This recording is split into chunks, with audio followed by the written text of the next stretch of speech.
ভাই রে ভাই, সিএস র্যাঙ্কে 16 কিলে ভুইয়া। তোমাদের সর্বোচ্চ কিল কত আমাকে বলে যাবা। এই রাউন্ডে আমি 16 কিলে ভুইয়া করছি। তো দেখো মানে আর প্রথমে এই রাউন্ডটাতে মনে করো যে নিজের মধ্যে অন্যরকম একটা ফিল হইতেছিল। কেন ফিল হইতেছিল একটু পরে দেখতে পারবা। মানে যেটা মারতেছে সেটাই রেড লাগতেছে, যেটা মারতেছে সেটাই রেড লাগতেছে।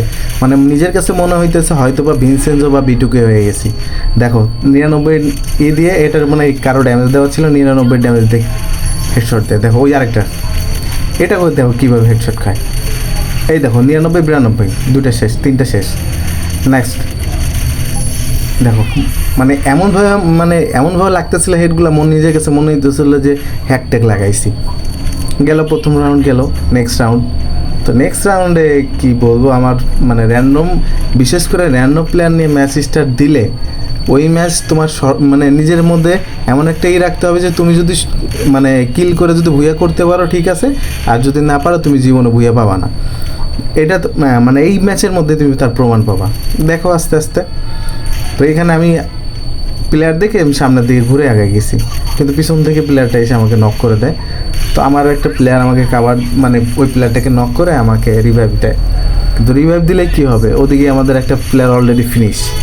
তো এইখানে প্লেয়ার দেখে আমি একটু রাশ দিলাম, পরে দেখলাম প্লেয়ারটা ঘুরে গেছে, এর জন্য একটা মেডি করতেছি। তো পিছন থেকে ঘুরে এসে ওকে ফায়ার করতে করতে আমার ওই প্লেয়ারটাও না, ওরা 3টা প্লেয়ার বেঁচে আছে, যাক আমাকে মেরে দিল। এখন তোমরা অনেকেই বলতে পারো যে ভাই হয়তো বা ক্লাস স্কোর র্যাঙ্ক স্টার্ট দিয়ে আপনি এই সমস্ত কথা বলতেছেন। না রে ভাই, ম্যাচ শেষেই দেখতে পাবা। তো এইখানে দেখো একটা আমাদের অলরেডি একটা প্লেয়ার শেষ। তো এখানে আমি দাঁড়ায় আছি, একটাকে দিলাম নক করে। সামনেও একটা প্লেয়ার আছে, ও মানে আমি মানে টেরই পেলাম না ও কীভাবে আমাকে গ্রেনেডটা মারলো।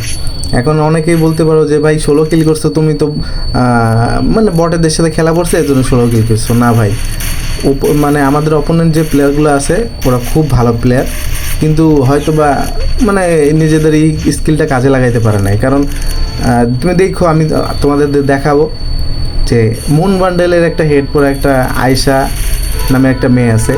মেয়ে না ছিলাম জানি না, আয়শা নাম দিয়ে একটা মানে একজন খেলতেছে। তো তার মানে মুন বান্ডেল আছে, তার মানে ওই অবশ্যই সেটা ওল্ড প্লেয়ার।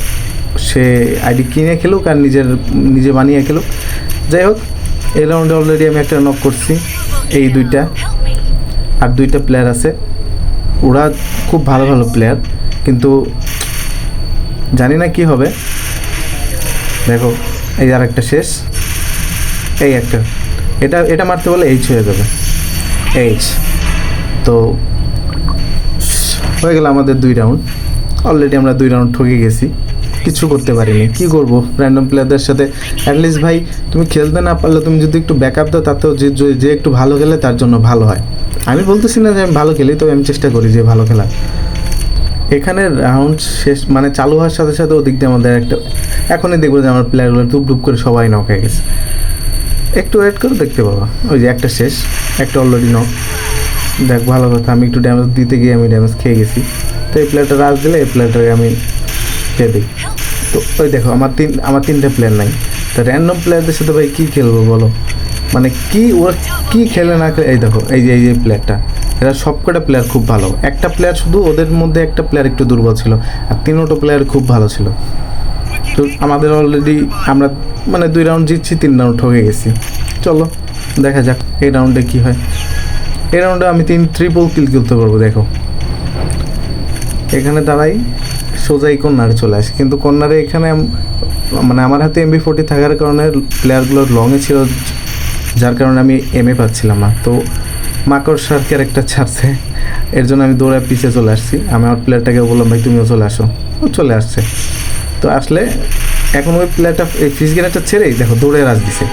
তো আমি ওকে একটু ড্যামেজ দিলে ও এনে আটকাই দিছে, আটকাই দিয়ে ওখানে দাঁড়ায় আছে। হ্যাঁ, কিন্তু দাঁড়ায় থাকলে কী হবে? যাই হোক 2টাকে মেরে দিছি, 2টা নক আছে, একটা, 3টা। তো আমি এখানে ওকে ফিনিশ দেওয়ার পরে দেখতেছি যে জোনটা আমার আয়ত্তেই আছে। তো আমি কি করি, এখান থেকে একবার দৌড়ে জোনের সাইডে চলে যাই, যে এখান থেকে ওকে মারতে পারবো। তো দৌড়ে এখানে এসে আমি কাভার নেওয়ার পরে তুই ভাই তোর মতো থাক, এ না মাকড়সার ক্যারেক্টারটা ছেড়ে দিছে। তো আমি আটকে গেছি, ভাইয়া ভাবছে যে আমি এখন আটকে আছি। ভাই আবার রাজ দিছে, রাজ দিলে ওরা একটু ড্যামেজ দেয়, পিছন থেকে ঘুরে এসে দিলাম। এখানে ট্রিপল কিল হয়ে গেছে। ট্রিপল কিল হয়ে যাওয়ার পর নেক্সট রাউন্ড, চলো নেক্সট রাউন্ডে কী হয় দেখা যাক। যার মতো গান কিনতেছিলাম, গান কিনে তো র্যান্ডম প্লেয়ারদের কথা কী বলবো ভাই। এখানেও দেখবো যে প্রত্যেকটা প্লেয়ার, দু একটা প্লেয়ার থাকে আর বাকিগুলো নকই হয়ে যাবে। এখানে একটা প্লেয়ারকে আমি নক করি, কিন্তু গ্যানেটটা আমি মারি, কিন্তু গ্যানেটটা পর্যন্ত জানা পিছন দিয়ে আরেকটা প্লেয়ার আমার ড্যামেজ দিতেছিল। তো আমি এখান থেকে বেরোয় গেছি, ওখানে থাকারই। তো এই প্লেয়ারটাকে ফিনিশ দিতে এসে দেখি যে একে প্যাক করে রিভাইভ দিচ্ছে। তো ভাবলাম যে এখানে গুতাগুতি করলে পিছন থেকে একে মেরে দিবে।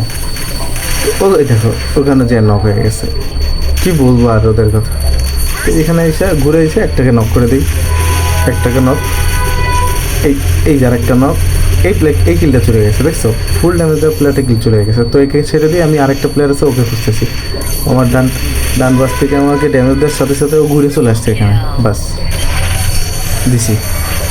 তো এইখানে মানে খুব কষ্ট করে ম্যাচটা বাইর করছি। দেখো এই যে 16 কিলে ভুইয়া, উপরে দেখো স্পেশাল সিএস র্যাঙ্ক।